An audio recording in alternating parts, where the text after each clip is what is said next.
A solo días de las elecciones presidenciales en Ecuador, fue asesinado el candidato Fernando Villavicencio. Su asesino fue abatido en el momento. Así que el primer testimonio no lo hay.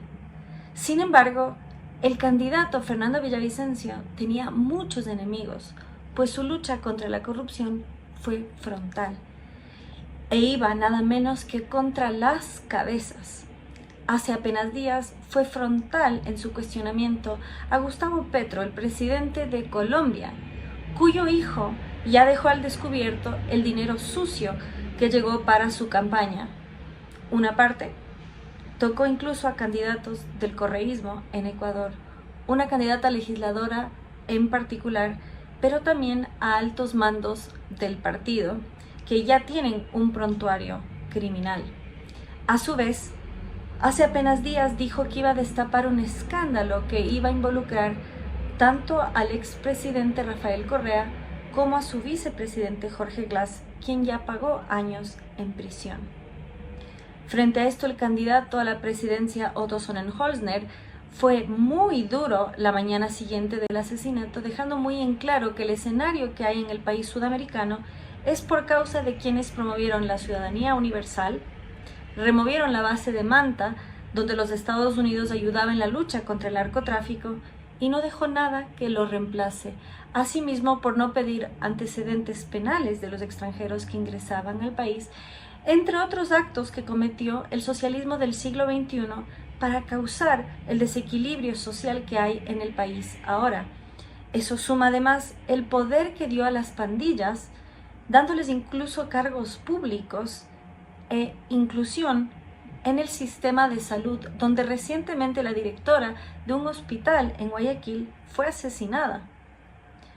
Incluso un pandillero de su partido llegó a ser legislador.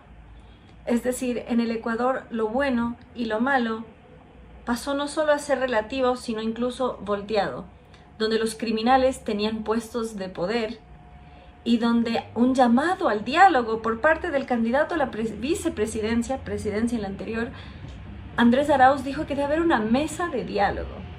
En un país abatido por el crimen, que sufre su peor ola de violencia en la historia, el discurso de la conciliación con el crimen organizado ha generado mucho rechazo.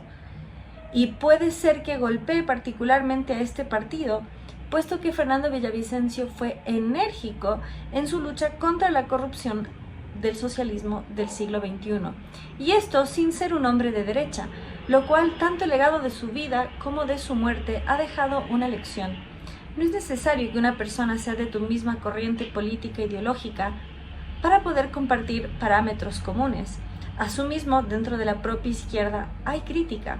En una reciente entrevista le preguntaron a Fernando Villavicencio cuál era su corriente ideológica y él dijo que nace a la izquierda, pero tras ser perseguido político de Rafael Correa, bajo el socialismo del siglo XXI, ve que no fueron sus aliados ideológicos, sus compañeros del pasado, quienes lo apoyaron, sino el empresariado.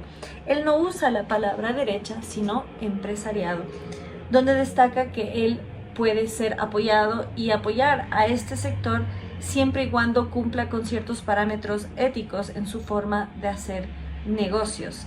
Y esto es interesante porque él ni siquiera fue capaz de usar la palabra, sino que justamente la veía de esta forma. ¿Por qué? Porque él viene de una base como líder sindical de Petrocomercial. Entonces ve la causa obrera versus el empresariado.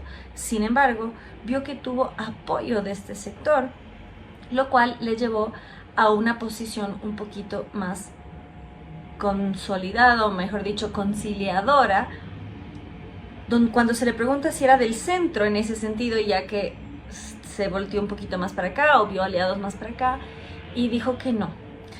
Entonces esto es muy interesante porque muchos medios han salido a decir que era de derecha, pero no es la realidad de la historia. Tampoco en su prontuario, o mejor dicho, su historial de votos como legislador, considerando incluso que llegó en alianza con el Partido Socialista al poder legislativo. Eso es importante porque tras la muerte de una persona suele haber una cierta idealización por esta. Y es importante ver que todos somos humanos, todos cometemos errores, podemos comenzar en un sector político y consolidarnos en otro, podemos hacer alianzas, pero ante todo somos seres humanos. Y por eso el pésame a sus familiares, a sus allegados, es importante más allá de su corriente. También es importante destacar cuán profundo fue el crimen dentro del socialismo del siglo XXI, que incluso alguien que es más cercano a su línea puede ser vehementemente en su contra.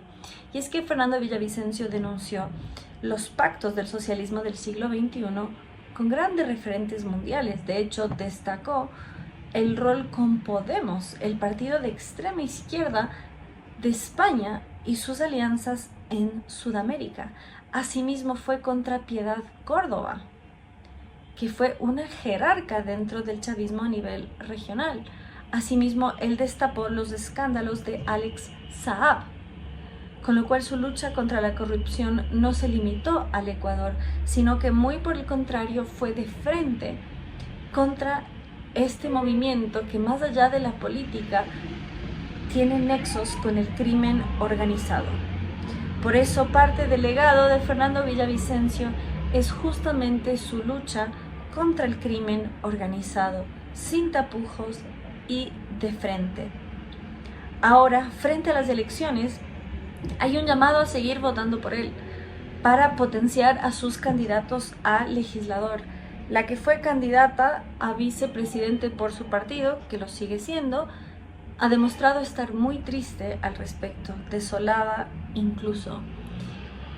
Otros candidatos a la presidencia, como Yacu Pérez, quien se cambió su nombre para ser quichua y apelar al indigenismo que está tan popular en la región, ya que su nombre originalmente era castizo, hizo un llamado al diálogo entre los diversos candidatos a la presidencia del Ecuador.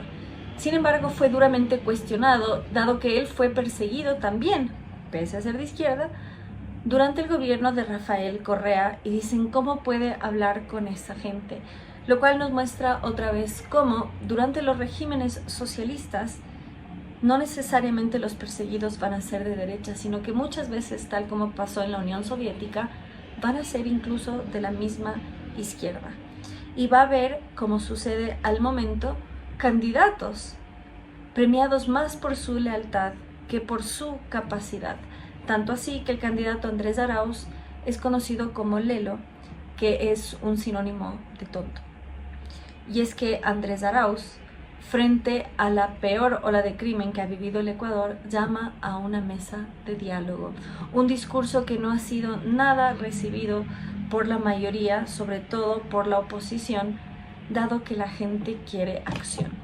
En ese sentido se ha posicionado mucho el candidato Jan Topic, quien fue mercenario en Ucrania, en Siria e incluso en el África.